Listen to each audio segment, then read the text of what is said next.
Assalamualaikum warahmatullahi wabarakatuh. Halo teman-teman, apa kabar? Selamat datang di video pembelajaran kita kali ini. Nah, kali ini kita bakal ngomongin sesuatu yang kelihatannya berat, tapi sebenarnya penting banget, yaitu kebijakan fiskal. Eits, jangan takut dulu ya, tenang aja. Kita bakal bahas ini dengan cara yang ringan dan pastinya gampang dimengerti. Jadi, stay tune terus ya, jangan di-skip. Karena di akhir video, kalian pasti bakal paham banget soal topik ini. Yuk kita mulai. Oke teman-teman, aku gak sendirian nih. Bersama aku, ada tim keren yang udah siap membahas topik ini dari awal sampai akhir. Mereka bakal bantu ngejelasin materi secara lengkap, mulai dari pengertian, jenis-jenis, sampai komponen kebijakan fiskal. Jadi, langsung aja yuk kita mulai dari pembahasan pertama. Silahkan teman-teman. Baik teman-teman, jadi kita bakal bahas dulu apa sih sebenarnya kebijakan fiskal itu. Tapi sebelum masuk ke definisi, ada hal seru yang perlu kalian tahu. Siapa sih tokoh yang pertama kali mengemukakan soal fiskal? Pasti kalian semua nggak pada tahu kan? Nah, ternyata pemikiran tentang fiskal ini pertama kali dikemukakan oleh seorang ahli ekonomi asal Inggris loh, yang bernama John Maynard Keynes.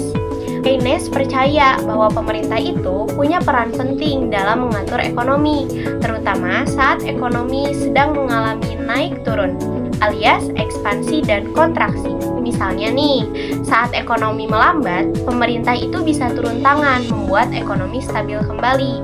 Ide inilah yang menjadi dasar kebijakan fiskal sampai sekarang. Sekarang kita lanjut ke pengertian kebijakan fiskal. Jadi apa sih kebijakan fiskal itu?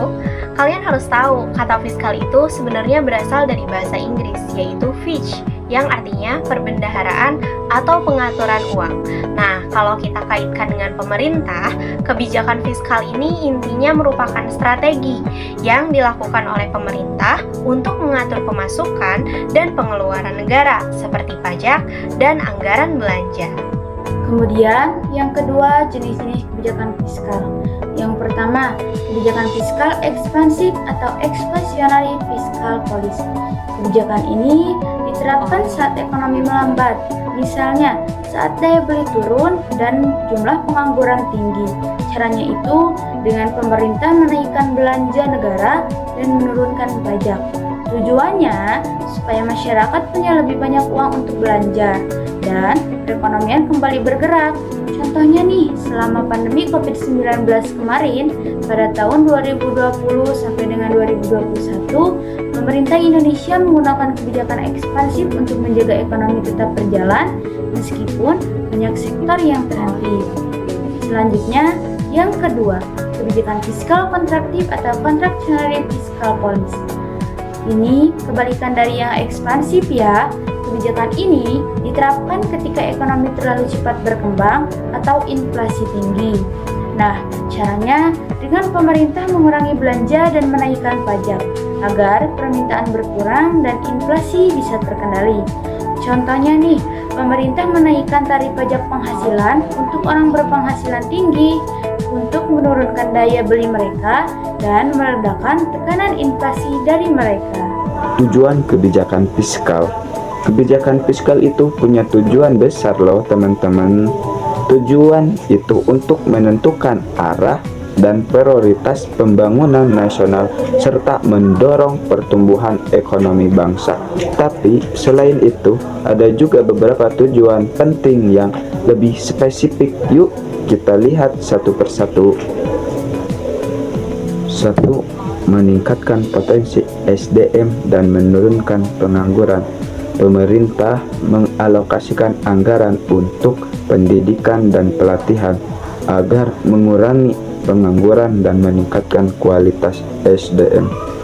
2. Menjaga stabilitas harga. Kebijakan fiskal untuk menjaga stabilitas harga, mencegah untuk inflasi yang bisa menurunkan daya beli masyarakat. 3. Memacu pertumbuhan ekonomi. Tujuan lainnya adalah untuk mendorong pertumbuhan ekonomi yang berkelanjutan melalui pengelolaan belanja negara yang bijak. Yang keempat, mendorong laju investasi. Kebijakan fiskal yang bertujuan untuk menarik investasi baik domestik maupun asing untuk menciptakan lapangan kerja dan mendorong pertumbuhan. Yang kelima, mewujudkan keadilan sosial. Dengan pembagian anggaran yang adil, pemerintah berusaha untuk mengurangi kesenjangan sosial dan memastikan kesejahteraan seluruh lapisan masyarakat yang ada. Keempat, fungsi kebijakan fiskal. Kebijakan fiskal itu gak cuma soal mengatur uang negara, tapi juga mempunyai fungsi-fungsi penting yang diatur dalam Undang-Undang Nomor 17 Tahun 2003 Pasal 3 Ayat 4 tentang keuangan negara. Yuk kita lihat fungsinya satu persatu. Fungsi pertama, alokasi. Fungsi ini yang intinya adalah membagi anggaran negara dengan bijak. Jadi, uang negara yang ada itu dialokasikan untuk tujuan yang bermanfaat, seperti mengurangi pengangguran atau menghindari pemborosan sumber daya. Misalnya, anggaran negara dipakai untuk membangun infrastruktur yang nggak hanya menciptakan lapangan kerja, tapi juga mendukung perekonomian negara. Fungsi kedua, stabilisasi. Fungsi stabilisasi ini untuk menjaga keseimbangan perekonomian negara. Anggaran yang ada digunakan untuk memelihara stabilitas ekonomi, seperti mengatasi inflasi atau resesi. Jadi, pemerintah bisa mengatur pengeluaran dan pendapatan negara agar ekonomi tetap stabil dan tidak mudah terpengaruh gejolak. Yang ketiga, fungsi distribusi. Fungsi distribusi ini memastikan bahwa anggaran negara dibagi secara adil.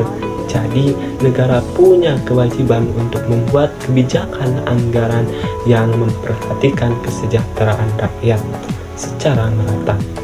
Misalnya, dana untuk pendidikan, kesehatan, dan bantuan sosial yang harus sampai ke mereka yang membutuhkan. Baik, selanjutnya ada instrumen kebijakan fiskal. Instrumen kebijakan fiskal adalah alat atau langkah-langkah yang digunakan pemerintah untuk mengatur pendapatan dan pengeluaran negara. Instrumen kebijakan fiskal yang umum digunakan ada 4. Di antaranya, yang pertama, pajak. Pajak merupakan sektor instrumen kebijakan fiskal yang dapat dikontrol untuk memengaruhi naik dan turunnya daya beli masyarakat. Contohnya, jika pajak diturunkan, maka jumlah output barang dan jasa akan semakin meningkat, sehingga meningkatkan daya beli masyarakat. Namun sebaliknya, jika pajak dinaikkan, akan menurunkan output barang dan jasa serta menurunkan daya beli masyarakat. Yang kedua, pengeluaran belanja. Instrumen ini dijalankan berdasarkan nilai jumlah belanja negara yang dapat dikurangi atau ditambah sesuai kebutuhan situasi keuangan negara. Contohnya, dalam konteks negara, apabila neraca pembayaran negara defisit, maka pemerintah bisa mengurangi pengeluaran belanja di sektor tertentu. Misalnya, penundaan pembayaran THR bagi PNS. Yang ketiga, obligasi publik. Obligasi cukup dikenal dalam bidang investasi, di mana rakyat yang memiliki dana ditawarkan untuk membeli surat utang dari negara, dan negara akan mencicil hutang tersebut beserta bunga pinjaman. Salah satu produknya yakni SBN Retail atau surat berharga negara yang diperjualbelikan. Surat ini diperdagangkan sebagai produk investasi. Jika kamu memutuskan untuk membeli SBN Retail, selain akan mendapatkan imbal balik hasil melalui bunga, kamu juga berperan langsung dalam pembiayaan anggaran pembangunan negara. Kemudian, yang keempat ada alokasi anggaran. Agar tujuan kebijakan fiskal dalam periode tertentu berhasil, pemerintah memiliki wewenang untuk memindahkan alokasi anggaran dari satu sektor ke sektor yang lainnya. Misalnya, di masa pandemi, pemerintah dapat memprioritaskan anggaran untuk fasilitas kesehatan. Baik, untuk materi yang terakhir yaitu komponen kebijakan fiskal.